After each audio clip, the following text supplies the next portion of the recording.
কাল যখন আমি স্যালারি পেয়েছিলাম তখন ব্যাগ তোর কাছে দিয়েছিলাম, আর সকালে যখন আমি ব্যাগ দেখলাম তখন ব্যাগে টাকা নাই কেন? আমি তোমার স্যালারি সম্পর্কে কিছুই জানি না। তুমি আমাকে যেভাবে ব্যাগ দিয়েছিলে আমি ব্যাগটা সেভাবেই রেখেছিলাম। ব্যাগটা খুলেও দেখিনি। আমি জানি না ওই ছেলের কাছে টাকা কিভাবে আসলো। ওই ছেলে, তাই তো? ওই ছেলে সব ঝামেলার মূলে। দাঁড়াও, ঘরের বাইরে আমি সিসিটিভি ক্যামেরা কেন লাগিয়েছি আমি এখনই চেক করছি। হ্যাঁ,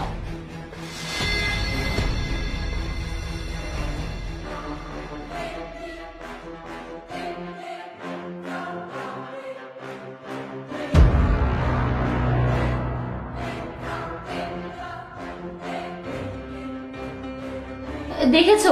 আমি তোমাকে বলেছিলাম না, টাকা প্রথমে সেই ছুড়ে দিয়েছিল। এই বাইক তো আমি কোথাও দেখেছি, আর এই নাম্বার, আরে এ তো জাহিদের বাইক। তার মানে জাহিদ। দেখুন জাহিদ